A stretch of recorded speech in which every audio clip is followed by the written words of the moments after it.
Hi friends, இந்த மீன் எங்கள் மூத்தார் வந்து ஏரியில் போய் பிடிச்சிட்டு வந்தார். கொஞ்சோண்டு தான் கிடச்சிது. இதை நம்ம வறுத்துக்கலாம். இதை வறுத்துட்டு அந்த அத்திப்பழம் ஜூஸ் போட போகிறேன். அதுதான் இன்றைக்கான விலாகு. சரி வாங்க வீடியோக்குள்ளே போகலாம். இதுலேயும் அந்த மீன் உயிரோடவே இருந்துச்சு. ஆனால் ஆக்டிங் பண்ணுங்க அப்படியே செத்து போன மாதிரி பாருங்க நீங்களே. ஏய் முள்ள வச்சு 2 பேத்தி கச்ச இப்படி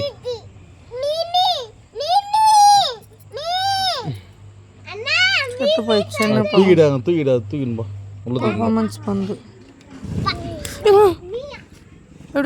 இதை பிடிச்சிட்டு வரப்போ கூட கஷ்டப்பட்டுருப்பாங்களான்னு தெரியல. ஆனால் இதை பிடிச்சிட்டு வந்த பிறகு எங்கள் பசங்க கிட்ட நாங்கள் படுற பாடு இருக்குது, எப்பா தாங்க முடியலை. எதனா ஒன்றுன்னா அவ்வளோ ஆர்வமாக இருக்காங்க. எங்கள் பையன் கூட பரவாயில்ல, ஏன்னா எங்கள் பாப்பா ரொம்ப சேட்டையாக இருக்காங்க, ஹைப்பர் ஆக்டிவாக இருக்காங்க. ஆனாலும் லைக் பண்ணுற மாதிரி தான் இருக்குது. மற்றவங்க எதனா வந்து பேச சொல்ல கஷ்டமாக இருக்குது. ஆனால் நாங்கள் எங்கள் பெற்றவங்கள தவிர மற்ற யார் பேசினாலுமே சரி சரி விடு. வேலை நான் தாண்டி இஸ்து தள்ளிச்சு. இது செத்து போன மாதிரியே ரொம்ப நடிக்குது. அப்புறம் இந்த தோண்டு மீனை எங்கள் வீட்டுக்காரும் எங்கள் மூத்தாரும் சேர்ந்து க்ளீன் பண்ணிகிட்டு இருந்தாங்க. அப்புறம் அதை வந்து க்ளீன் பண்ணுறாரு பாருங்கள். நான் ஒரு வேலை சொன்னால் செய்யறதில்ல, அவருக்கே இன்ட்ரெஸ்ட் இருந்தால் அப்படியே இழுத்து போட்டு செய்வார் வேலையெல்லாம் தலைவர். அந்த டைமில் தான் எனக்கு கடுப்பாகிறது. சரி நீங்கள் க்ளீன் பண்ணிகிட்டே இருங்க, நான் போய் குழம்புக்கு ரெடி பண்ணுறேன்னு சொன்னேன். அப்புறம் பார்த்தாங்கன்னா ரெடி பண்ணி எடுத்துன்னு வந்த பிறகு வந்து வறுத்துடலாம் அப்படி சொல்கிறாங்க. தவால போட்டு வறுத்துட்டோம். குழம்பு வைக்கிறதா ஃபஸ்ட்டு யோசித்தேன். அப்புறம் பார்த்தீங்கன்னா அந்த மீனுக்கு ஆயில் வறுக்கிறதுல இருக்குது, குழம்பு ஆகக்கூடாதுன்னு போல். இப்போ அந்த மீன் க்ளீன் பண்ணுறதுக்குள்ளே என் மாமனார் வந்து பால் வாங்கி கொடுத்தாரு. அது இப்போ நம்ம காசிடலாம். இப்போ பால் எதுக்குன்னு பார்த்தீங்கன்னா நம்ம அத்திப்பழம் ஜூஸ் போட போகிறோம். இப்போ இதில் தண்ணி ஊற்றி இதை காய்ச்சிக்கலாம். அப்புறம் பார்த்தீங்கன்னா பாலை சிம்மில் வச்சுட்டு நான் வந்து அத்திப்பழத்தை க்ளீன் பண்ண வந்துட்டேன். இப்போ எங்கள் பையன் வந்து பேசுவான், என்னெல்லாம் பேசுகிறான்னு நீங்களே கேளுங்க. நமக்கு வந்து பின்னாடி ஸ்கூல் இருக்கு இல்லையா, அந்த கவர்மெண்ட் ஸ்கூலில் இது கிடச்சிது. இருந்தாலும் இது உள்ள புழு இல்லை பூச்சி மாதிரி இருக்கும். அது இருக்கான்னு செக் பண்ணி நம்ம க்ளீன் பண்ணிக்கலாம். இப்போ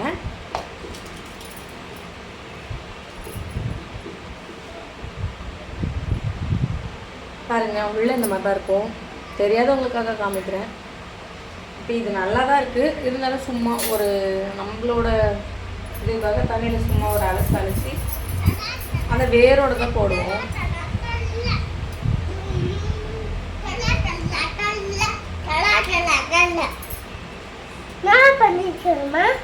ஒன்றும் பண்ணலாமா, அத்திப்பழம் க்ளீன் பண்ணிட்டு இருக்கிறேன்.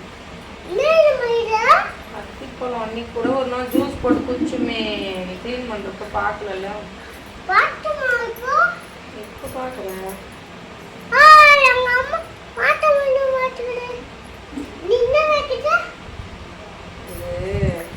அத்திப்பழம்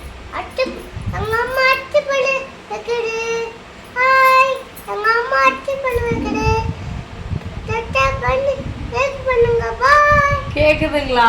அங்க பையன் கூட தேறிட்டான் மக்களே. பாருங்க என்ன நான் சொல்றேன் பாருங்க. எறும்பு உள்ள எறும்பு தான் இருக்கும். நல்லா போய் அந்த எறும்பு கூட தலைவரே. எறும்புலாம் எப்படி உள்ள போது தெரியல, எறும்புங்க தான் இருக்கு. மற்றபடி க்ளீனாக தான் இருக்கு.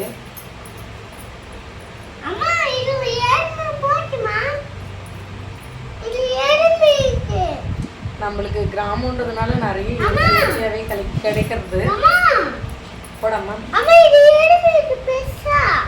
அப்படியா?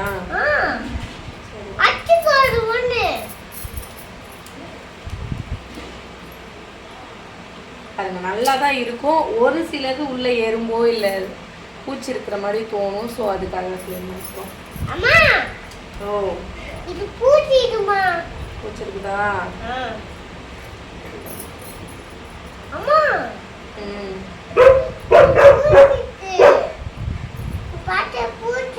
அப்புறம் எனக்கு ஒன்று சொல்லணும்னு தோணுது. ஆண்கள் பெண்கள் இருவருக்குமே சொல்கிறேன். கல்யாணத்துக்கு முன்னாடி நம்மளை ஒருத்தருக்கு பிடிச்சிருக்கு, அப்புறம் கல்யாணத்துக்கு அப்புறமும் கல்யாணம் புதுசு வரைக்கும் நம்மளை ஒருத்தருக்கு பிடிச்சிருக்கு அப்படின்னா அது லைஃப் லாங்லாம் நீடிக்காது. அது வந்து எப்போவுமே ஒரு டெம்பரவரியாக தான் இருக்கும்.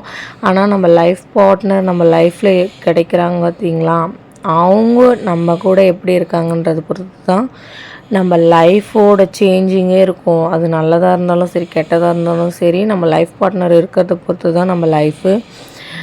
கல்யாணத்துக்கு அப்புறம் சரி, யாராக இருந்தாலுமே எப்படியாப்பட்ட சுச்சுவேஷன்ஸ்லேயும் மாறிடுவாங்க. ஆனால் நம்ம லைஃப் பார்ட்னர் எப்படி இருக்காங்கன்றதை பொறுத்து தான் நம்ம லைஃப் நல்ல மாதிரியும் கெட்ட மாதிரியும் இருக்கிறது. சொல்லணும்னு தோணுச்சு, சொல்கிறேன். ஒருத்தருக்கு ஒருத்தர் உண்மையாக இருங்க கடைசி வரைக்கும். ஹர்ட் பண்ணாலும் அதில் லவ் இருக்கும். பட் அவங்கள தவிர்த்து வேறு யாருக்கும் இம்பார்ட்டன்ஸ் கொடுக்காதீங்க. என்றைக்காக இருந்தாலும் அது ஒரு முட்டாள்தனமாக தான் இருக்கும். முட்டாள்தனத்தில் தான் போய் முடியும். இப்போ நம்ம நார்மலாக பேச வந்துடலாம். இதுக்கு முன்னாடியே ஜூஸ் போட்டு குடிச்சிருக்கேன்.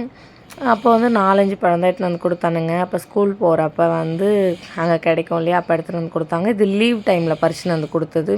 இவ்வளோ பழமும் என் புள்ள பேச ஆரம்பித்தா பேசிகிட்டே இருப்பான். அவன்கிட்ட இருந்தால் நேரம் போகிறதே தெரியாது. அதுக்கப்புறம் அவர்கிட்ட பேசிக்கிட்டே நான் எல்லாத்தையும் க்ளீன் பண்ணி முடிச்சிட்டேன். எல்லாமே நல்லா இருந்துச்சு. ஒன்றே ஒன்று மட்டும்தான் அந்த பூச்சி இருக்குன்னு சொன்னேன் இல்லைங்களா, அது ஒன்றே ஒன்று பழத்தில் தான் இருந்துச்சு அவ்வளோத்தையும் க்ளீன் பண்ணதில். அப்புறம் பார்த்திங்கன்னா எறும்பு தான் எல்லாத்துலேயும் ஓட்ட போட்டுருந்துச்சு. எல்லாத்துலேயும் இல்லை, ஒரு சிலத்தில். மற்றபடி நல்லா இருந்துச்சு. ஒரு வேலையை நான் க்ளீன் பண்ணி முடிச்சிட்டேன் என் பையன்கிட்ட பேசிவிட்டு. இப்போ பாருங்கள், ஒன்று நானே பார்க்கல அந்த வீடியோ எப்போ எடுத்தான்ட்டு. எடிட் பண்ணுறப்ப தான் நானே பார்த்தேன். ஷாக் ஆகிட்டேன். சிரிப்பு தான் வந்துச்சு. சரியா, நான் தூங்க போகிறேன். நான் ஜூஸ் குத்தி தூங்க போடுங்க, நீ தூங்க. சரியா, பாய். ஒரு வேலையாக க்ளீன் பண்ணியாச்சு அத்திப்பழத்தை. இது ஃபுல்லாக வந்துச்சு. இதுதான் இருக்கிறதுலே பெரிய ஜாரு. அதுக்குள்ளே மீனும் க்ளீன் பண்ணி எடுத்துகிட்டு வந்தாங்க. அப்புறம் அதுக்கு நான் மசாலா போட்டுட்ருந்தேன். நான் அதிகமாக எதுவும் மசாலாலாம் யூஸ் பண்ண மாட்டேன். நிறைய ஃபோனில் வருதில்ல, அதனால் சிம்பிளாக இஞ்சி பூண்டு பேஸ்ட்டு, வெறும் மிளகாத்தூள், அப்புறம் ஃபிஷ் ஃப்ரை மசாலா, உப்பு, அவ்வளோதான். நம்மளதெல்லாம் சிம்பிளாகவே டேஸ்ட்டாக இருக்கும்னு எனக்கு ஒரு ஃபீலிங். நிறைய சேர்த்தா தான் டேஸ்ட்டே நல்லா இருக்கிறதில்ல. ஸோ அப்புறம் கலக்கிட்டு இருந்தேன். சார் வேறு என்னை கிண்டல் பண்ணிகிட்டு இருந்தார். வாயை இப்படி வச்சுனுங்கிற அப்படி வச்சுனுங்கிறன்னு சொல்லிட்டு ஒரு வீடியோ எடுத்து கொடுப்பான்னு கேட்டதுக்கு, வாயை ஏன் அப்படி வச்சுனுங்கிற இப்படிலாம் கிண்டல் பண்ணிட்டு சமையல் எதனா பண்ண சொல்ல அவர் கிச்சன் உள்ள வந்தார்னா 2 பேருக்கும் சண்டை போடுறதுக்கே சரியாக இருக்கும். எதனா கலீஜாக பண்ணி என்கிட்ட திட்டு வாங்கினே இருப்பார். அதனாலேயும் மோஸ்ட்லி அவர் கிச்சன் பக்கமே வரமாட்டார். ஒரு பக்கம் நம்ம அந்த அத்திப்பழத்தையும் ஜூஸ் அடித்து வச்சுருந்தோம். இந்த மாதிரி தான் திக் கன்சிஸ்டன்சியில் இருக்கும். இப்போ நம்ம அதை பால் ஊற்றி தனியாக அடிக்கணும். அதுக்குள்ளே தவாவில் நம்ம எண்ணெயை காய வச்சு போட்டாச்சு. எண்ணெய் இழுக்குது மகந்து மீனுக்கு எண்ணெய் நிறைய இழுக்குது மக்களே. அதுதான் எங்கள் மாமியார் என்னமா பண்ணுவாங்க, அப்படியே கடாயில் போட்டு வறுப்பாங்க. ஆனால் எங்கள் வீட்டில் இந்த மாதிரிலாம் பண்ணது இல்லையா, கடாயிலெல்லாம் போட்டு வறுத்து பார்த்தது இல்லையா. எனக்கு இங்கே டிஃப்ரெண்ட்டாக இருந்துச்சு. நான் செய்கிற மாதிரியே தான் செய்கிறது. கடாயிலெல்லாம் போட்டு வறுக்கிறதுல ஒன்று நிறைய மாமியார் வீட்டை பார்த்து கற்றுக்கணும். ஒன்று மாற்றிக்கு பிடிக்கல. அந்த டேஸ்ட் எனக்கு பிடிக்கல. இந்த மாதிரி தவா டேஸ்ட்டு தான் பிடிச்சிருக்கு. எண்ணெயில் போட்டு அந்த ஃபுல்லாக சுண்டி எடுக்கிறது எனக்கு பிடிக்கல.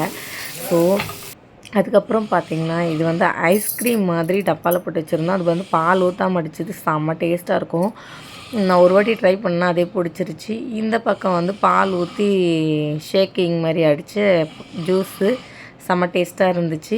இந்த வீடியோஸ் உங்களுக்கு பிடிச்சிருந்தா மறக்காமல் லைக் அண்ட் சப்ஸ்கிரைப் பண்ணிக்கோங்க. அண்டில் தட் பை வேலன்சி வேச்சோய்.